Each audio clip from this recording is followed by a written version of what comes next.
Jesus Christ is the only way, the truth and the life. No one goes to the Father except by Jesus Christ. Have faith in Him, go on our highway of faith in Jesus Christ. Go, go, let's go together to faith, a highway of faith in Jesus Christ. Go, go, let's go together to faith, a highway of faith in Jesus Christ.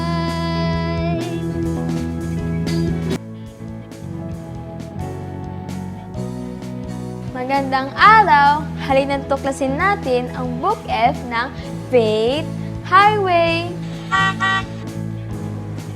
The program Faith Highway is an adaptation of Bible Building Blocks of the Faith or BBBF, series by Children's Ministry International or CMI based in the USA. Tanging ang CECE lamang ang binigyan ng karapatan ng CMI dito sa Pilipinas upang ang mga aklat na ito ay maisalin sa wikang Filipino o Tagalog.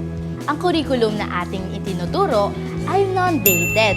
Pwedeng simula ng isang aklat anytime at tapusin anytime. Flexible. Pwedeng ituro ang isang lesson sa loob ng 3 o 4 na sessions. Kung kaya't, ang isang aklat ay pwedeng matapos sa loob ng 4 hanggang 6 na buwan. Multi-level. Pwedeng gamitin ng kinder hanggang high school at maging ng adults. Multi-purpose. Pwede sa family devotion, Sunday school, formal school, community, orphanage, at iba pa. Tayo ay nasa Book F na, pero maaari nyo pang balik-balikan ang Book A, B, C, D, at E. Bisitahin lang ang Faith Highway playlist ng CECE TV Philippines YouTube channel or i-click ang mga links sa description. Ang manininlang o ang dyablo ay may kapangyarihan gumawa ng maraming paraan para tayo ay sumuway sa batas ng Diyos. Pero ang ating Diyos ay mas makapangyarihan sa lahat at tutulungan niya tayo na lumaban gamit ang kanyang buong baluti. Ang helmet ng kaligtasan, baluti ng katwiran, kalasag ng pananampalataya, tabak ng espiritu, bigkis ng katotohanan at nakasuot sa mga paa ang pagiging handa para sa ebanghelyo ng kapayapaan. Exciting, di ba? Kaya tara, samahan niyo kaming tuklasin ang buong baluti ng Diyos. Be strong in the Lord and in His mighty power.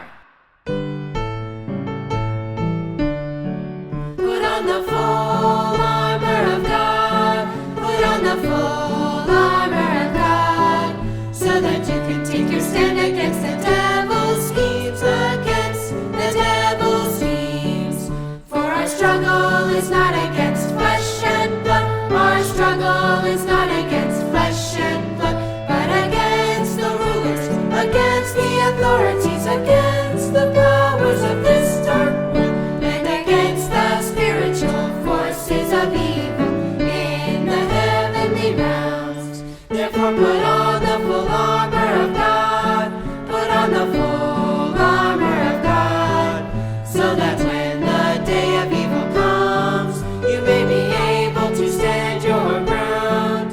And after you have done everything, to stand, stand, stand. Stevie?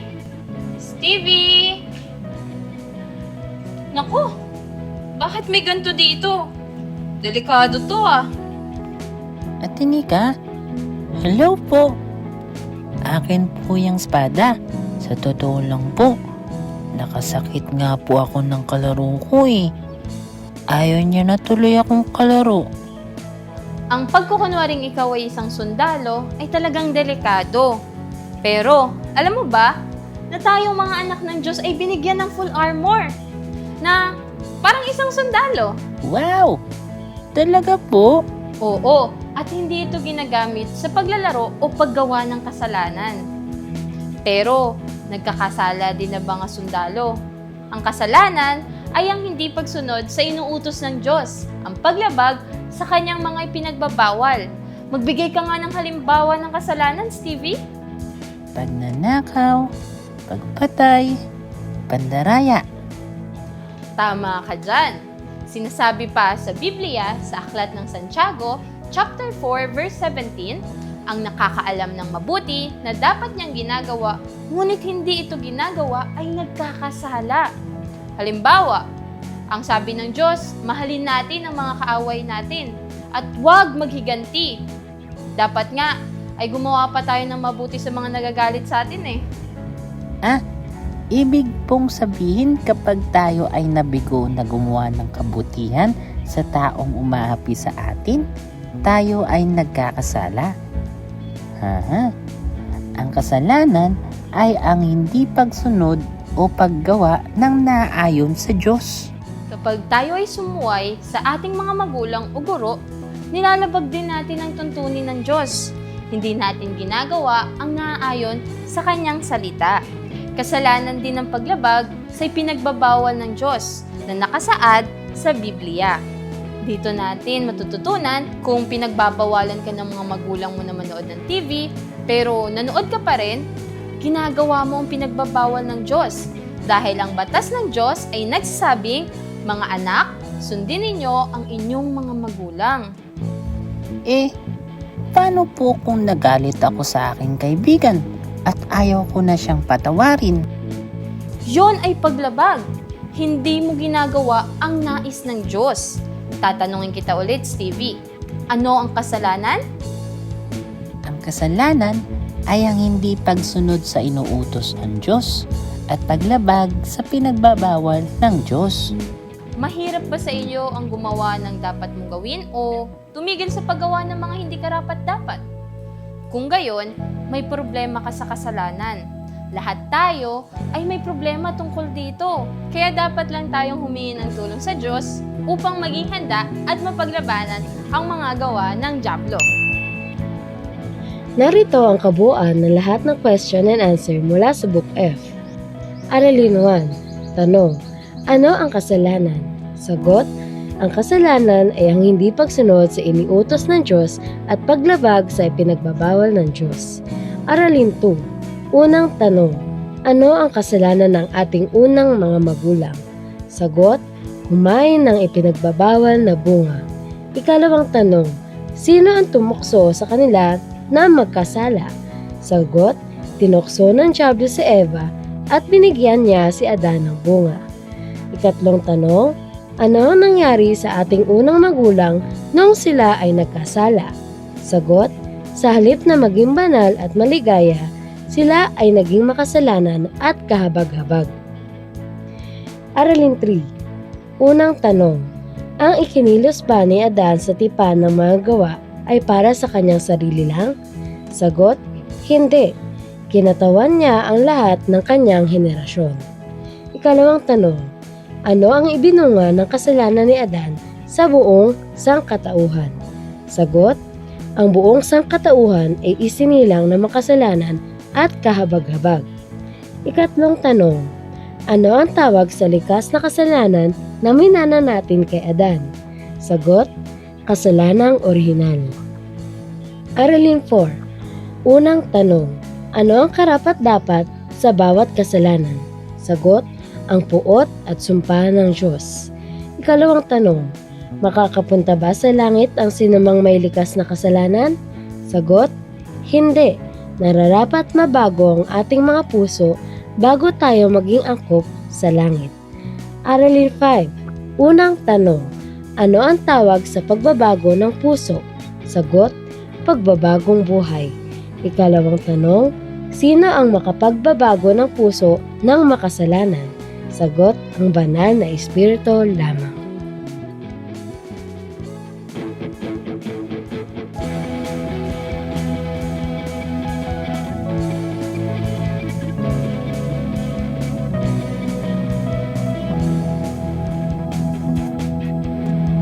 Beep, beep, beep, we're on our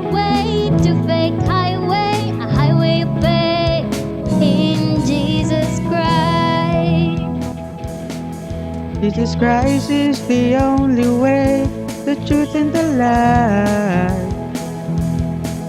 No one goes to the Father except by Jesus Christ.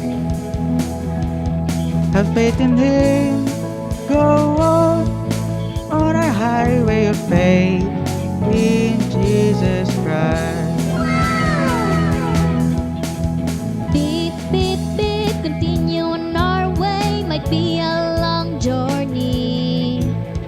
Traffic may come, we'll reach our destination. Jesus Christ is the only way, the truth and the life. No one goes to the Father except by Jesus Christ. Have faith in Him, go on our highway of faith in Jesus Christ.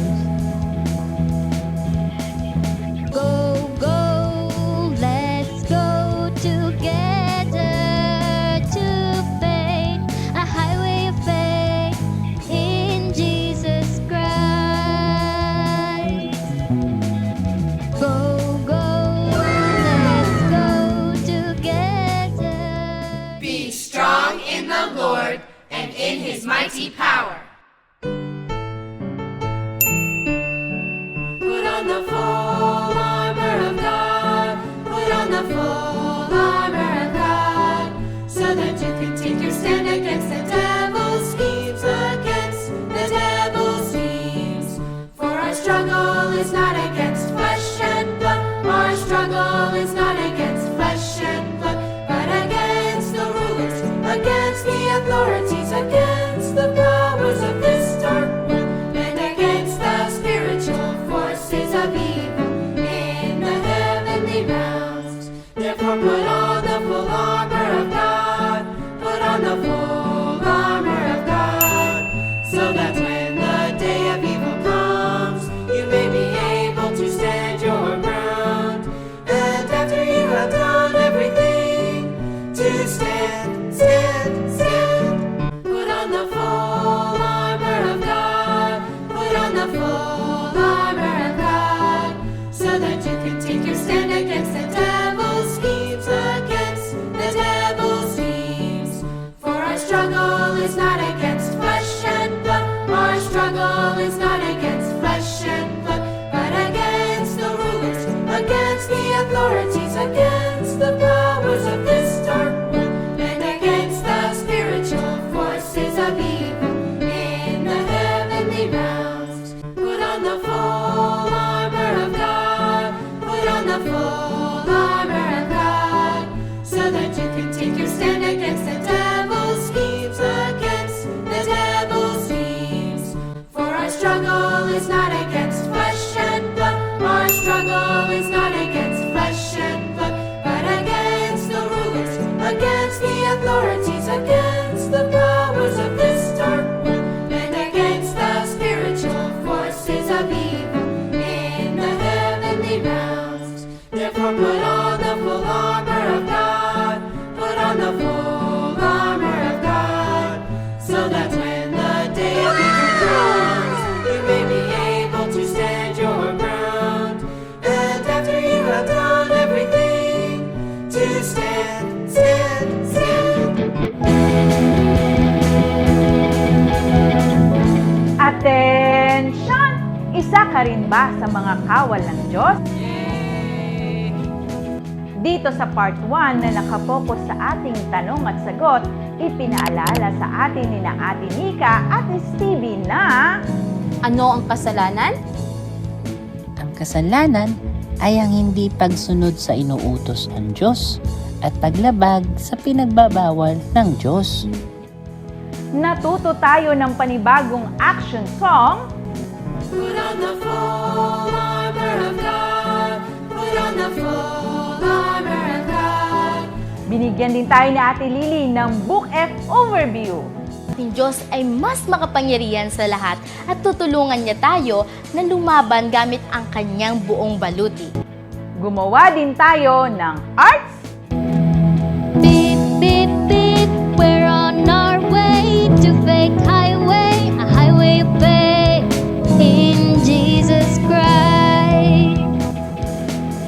Jesus Christ is the only way, the truth. At ng craft na patungkol pa din sa Book F. Put on the full armor of God, so that you can take your stand on everything to stand, stand, stand. Kaya huwag kayong magpapahuli sa ating Part 2 segment. May panibagong action song, games, at memory verse. Paalam sa inyo!